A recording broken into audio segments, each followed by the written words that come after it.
Hey guys, Josh here, and today we're going to be taking a look at Super Robot Chogokin Mike Gaine. Now, originally I planned to do the Fans Project's Last Chance or Dead End, whichever one you want to call him, and I was going to do Hexatron later in the week, but when I went to the post office this morning, I was informed that my package has been lost in the mail and they have no idea where it is. And that's pretty much the exact words they use, so don't know when I'll get those to you.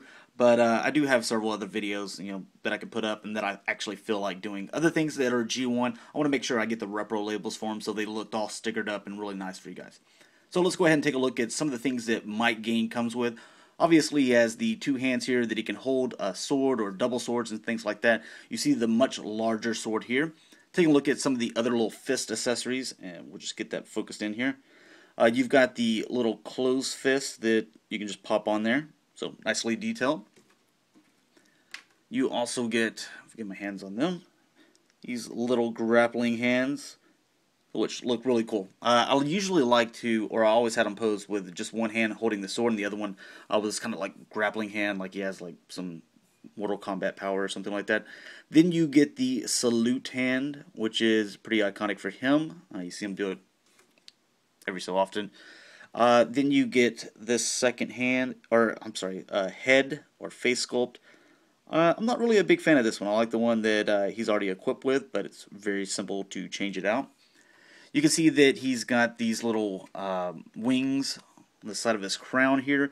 Maybe if one of those breaks, you have a second set here that you can just pop in there. So really nice that they added this, just because it's an easily lost accessory if you're not careful with it, and I wish more companies would do stuff like that.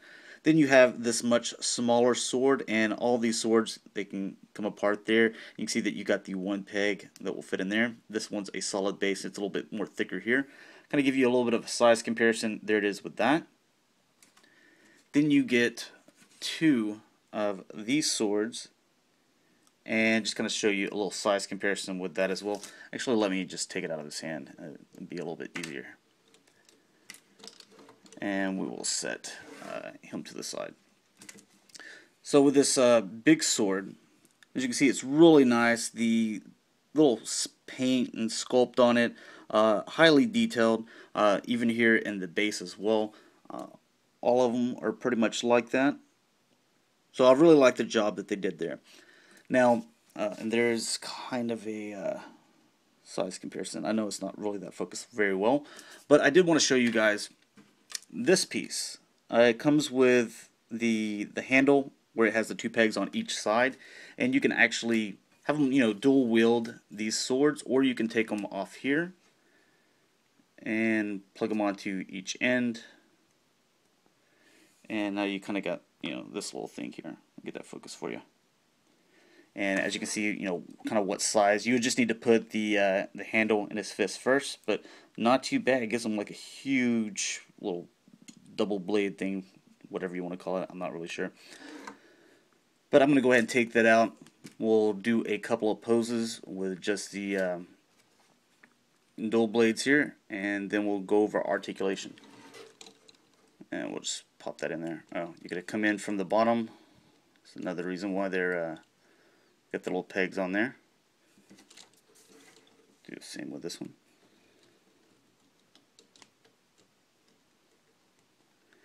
And I mean, however you want to do this guy on your shelf, really looks cool.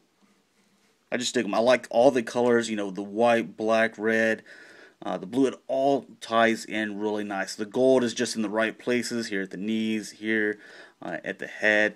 Then you got the white sections here. It just kind of sets everything off. This figure is beautiful as far as the paint goes, and highly detailed as well. And I don't know, whatever you want to do with poses. I mean, you really can't go wrong. They all look cool.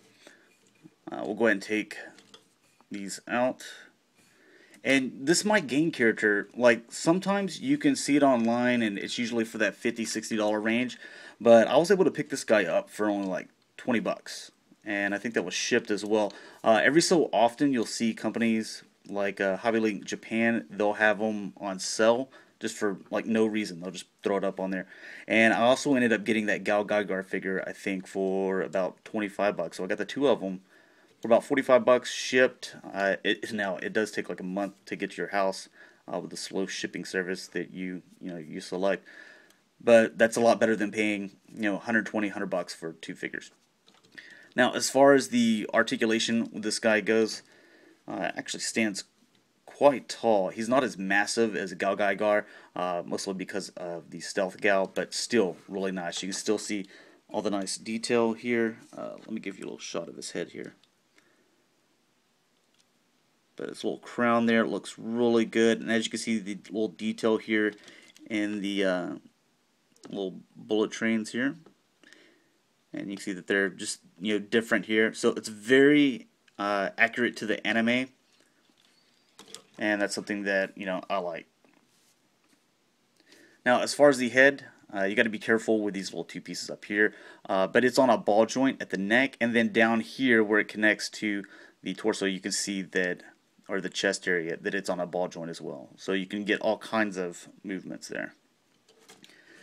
Going ahead and looking here at the back, his little thruster section here on the back, it does rotate and move.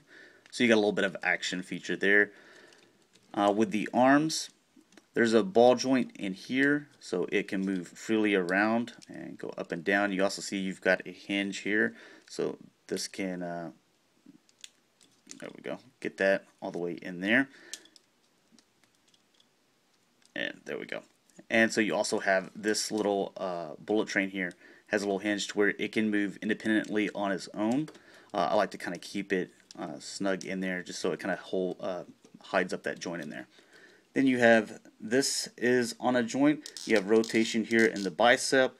You have double jointed elbows, as you can see there. And this is another thing that I want to point out with this guy. You can see that you got the white there. When you bend it in or you bend it out, you still have the white. The same thing is here at the bottom of the knee. I'll go ahead and show you. Instead of whenever you bend this knee out and you just don't have like black or something like that, it actually shows the color blue to where it looks anime accurate. That's something that I really appreciate, and instead of them cutting corners there. But really nice job there.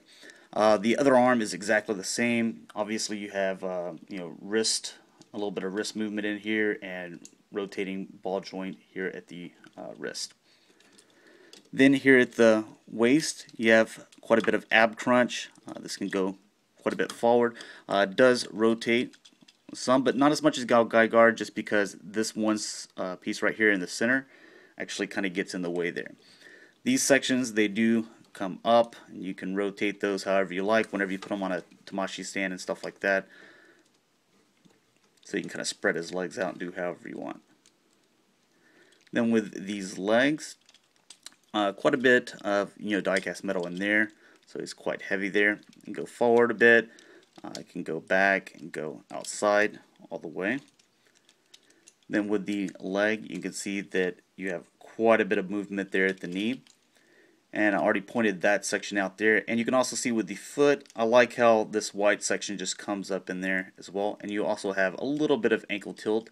This little white section here is on a ball joint. So if you do tilt the ankle, it's not going to really mess that up and scrape up this little white piece here. Oh, there's his little helmet coming off. But all in all, even if I would have paid $60 for this figure, I think he's fantastic. I like him. I only have 3 Super Robot Chogokin figures. I've got the Gaine that I kind of showed off last week. I've got Mike Gaine here, and I've got a Big Full Fog. So if you guys like these, I will do that figure maybe this week, unless the post office actually delivers my package. Then I want to get those guys out to you. And maybe I'll do King X Kaiser soon as well, the Masterpiece. So thanks a lot for watching, guys. Hopefully you enjoyed, and I'll talk to you later.